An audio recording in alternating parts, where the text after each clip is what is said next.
Realmente quero parabenizar a vinda do ministro, a coragem dele, porque realmente vir aqui com um governo fazendo tantas trapalhadas na economia realmente é algo que a gente deve elogiar.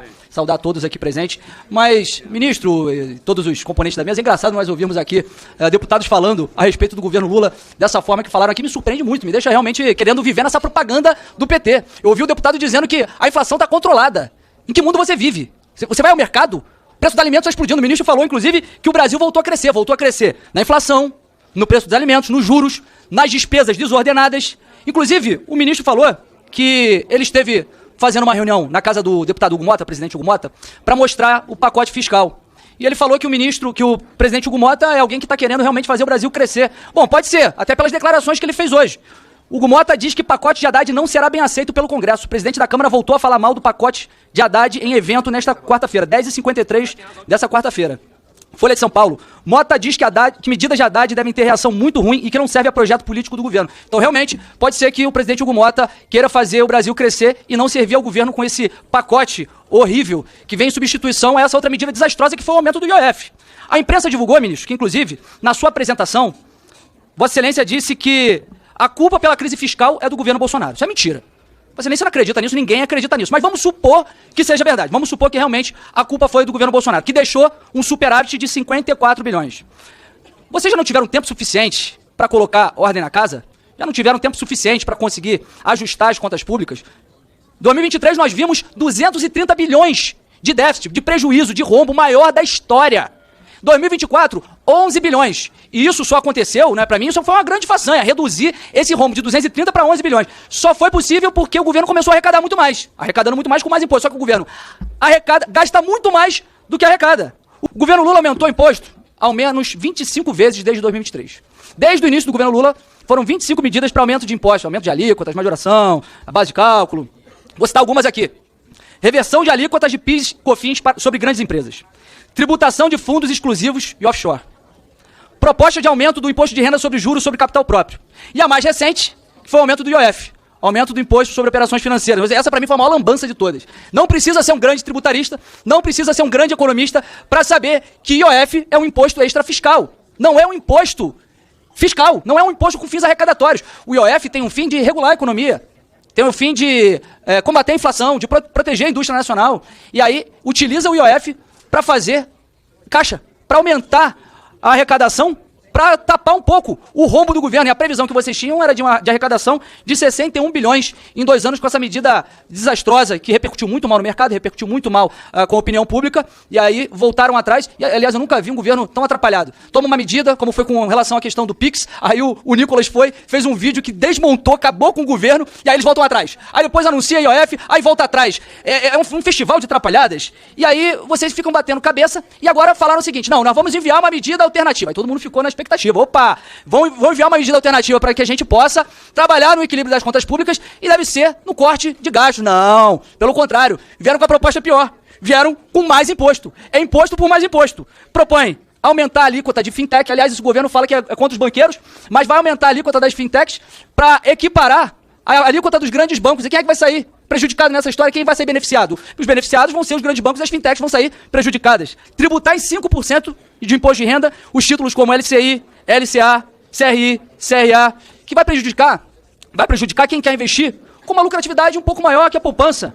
Além de, evidentemente, prejudicar o agronegócio, que o ministro aqui falou que o Brasil cresceu ano passado em 1,4%. Em serviços, o Brasil cresceu 0,3%. Quem sustenta o Brasil é o agro. Cresceu 12% o agronegócio. Por isso que fez com que houvesse esse crescimento. A indústria caiu também. E a própria isenção do imposto de renda, que é uma medida positiva para os mais pobres, não vem acompanhada de uma medida compensatória pelo lado da despesa, que é tributar outro segmento da sociedade. Então vocês têm que pensar em reduzir as despesas do governo, porque está gastando muito, gasta com viagem de Janja, é luxo do Lula, 54 milhões agora para monitorar os deputados da oposição, como fizeram comigo, Gustavo Gaia, com esse gabinete do ódio agora que foi divulgado pelo Estado de São Paulo, que quer monitorar os deputados de oposição. Então a culpa é de você, mas como a culpa é sua, você coloca em quem você quiser. Obrigado, Tato, o deputado Tato aqui, que é parente do pessoal lá das quentinhas, ele está dizendo que eu estou ajudando, vocês estão ajudando muita gente, com toda a inflação, com toda a roubalheira, com o roubo do INSS, vocês estão ajudando demais a gente. Pois é engraçado que não é com vocês. O deputado lá do PSB, o irmão do prefeito lá de Recife, ele disse que o Brasil agora está nas mil maravilhas, que não tem inflação, que as contas estão equilibradas, inclusive ele falou o seguinte, que foi uma bomba que o governo Bolsonaro... Senhor presidente, mas não dá assim, eu tô sendo atrapalhado aqui, ó. Vamos garantir a palavra do deputado Jordi, por favor. Sabe quando a gente vê que o pessoal tá desesperado? Sabe quando a gente vê que economia e segurança pública são os calcanhares de Aquiles desse governo, né? Aí eles têm que colocar a tropa de choque aqui, ó, pra ficar tentando defender o governo e atrapalhar a gente. Como foi também lá na questão da PEC da segurança pública, mas não vai adiantar. Vocês já estão afundando, esse governo já era. Esse governo tá morto, só falta ser enterrado. Agora, ouvi aqui o irmão lá do prefeito lá de Recife dizendo que o governo Bolsonaro armou a bomba pro governo Lula. Que inclusive fez termos de cooperação técnica com os sindicatos para roubar pros sindicatos, né? Para fazer com que os sindicatos eles possam estar fazendo todas essas atrocidades que vem fazendo com os aposentados do INSS. Eu pediria um minuto de atenção. Eu tenho tido o ânimo de debater com os bolsonaristas. E eu não consigo debater. Em 2018, o Bolsonaro fugiu de todos os debates. Eu era candidato a presidente, estava no segundo turno, ele correu de debater comigo. Agora aparecem aí 2 deputados, fazem as perguntas e correm do debate. Acabaram de falar aí, e o Nicolas sumiu, é só para aparecer. Quer dizer, a pessoa fala, olha, agora eu tenho maturidade, eu não sou mais aquele personagem, agora eu sou um deputado para valer. Vou falar sério com o senhor. E aí corre daqui. Ele não quer ouvir a explicação, ele quer ficar com a dele.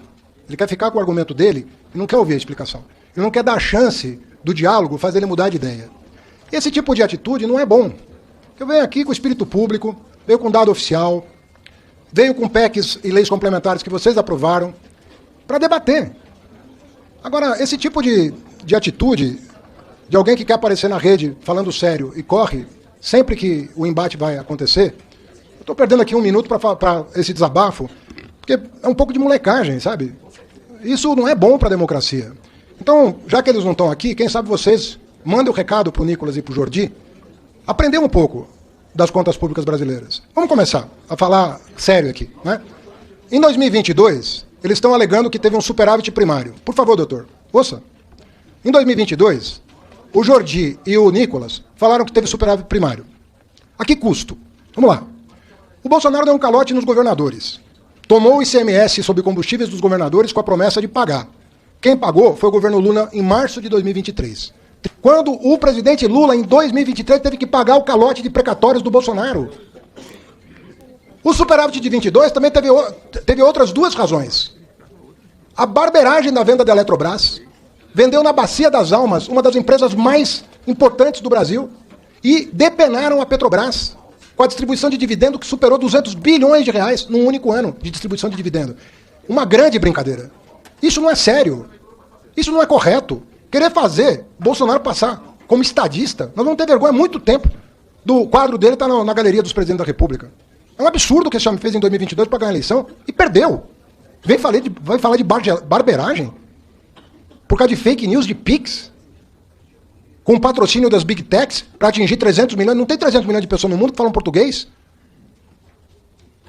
Olha, nós estamos aqui com gente séria. Todo mundo que falou aqui está procurando um caminho para o país. Está procurando fazer um encontro de contas, botar as cartas na mesa.